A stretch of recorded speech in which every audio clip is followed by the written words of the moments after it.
நான் ஸ்க்ரீனில் காமிக்கிற இந்த ரெண்டு மைக்ரோ கண்ட்ரோலரும் பார்க்க வந்து ஒரே மாதிரி இருந்தாலும் ஆனால் ரெண்டுமே வேற வேற மைக்ரோ கண்ட்ரோலர். என்ன ப்ரோ சொல்ற, ஆனால் ரெண்டும் பார்க்க ஒரே மாதிரி தானே இருக்கு அப்படி சொல்லி நிறைய பேருக்கு வந்து தோணும். இதில் இது வந்து பார்த்தீங்கன்னா 8051 மைக்ரோ கண்ட்ரோலர், இது வந்து பார்த்தீங்கன்னா PIC 16F அப்படிங்கிற மைக்ரோ கண்ட்ரோலர். இது ரெண்டுத்துக்குமே வந்து மெயினாக ஒரு டிஃபரன்ஸ் இருக்கு. அதாவது 8051 வந்து CAIC பேஸ்டு ஆர்கிடெக்சர் கொண்ட ஒரு மைக்ரோ கண்ட்ரோலர், PIC வந்து RISC பேஸ்டு ஆர்கிடெக்சர் கொண்ட ஒரு மைக்ரோ கண்ட்ரோலர்.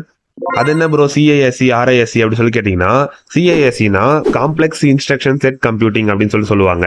அதாவது நம்ம கொடுக்குற இன்ஸ்ட்ரக்ஷனை நிறைய கிளாக் சைக்கிள் யூஸ் பண்ணி முடிக்கும். அது மட்டும் இல்லாம இதுல வந்து கம்மியான ரெஜிஸ்டர் தான் வந்து யூஸ் பண்ணுவாங்க.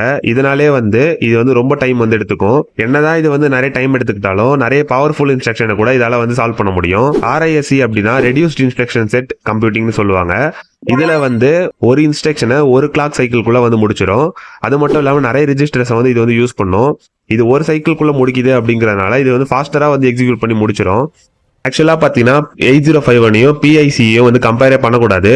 ஆனா நான் ஏன் கம்பேர் பண்ணி சொல்றேன் அப்படின்னா, ரெண்டும் பாக்குறதுக்கு சிமிலரா தான் இருக்கு. ஆனா வந்து ரெண்டுமே வேற வேற ஆர்கிடெக்சர், ரெண்டுமே வேற வேற பெர்ஃபார்மன்ஸ் பண்ணுது அப்படிங்கறதுக்காக இதை வந்து கம்பேர் பண்ணி சொல்லியிருக்கேன். இதை பத்தி நீங்க என்ன நினைக்கிறீங்க சொல்லிட்டு கமெண்ட்ல சொல்லுங்க. இந்த மாதிரி யூஸ்ஃபுல்லான வீடியோஸ்க்கு நம்ம பேஜை ஃபாலோ பண்ணி வச்சுக்கோங்க.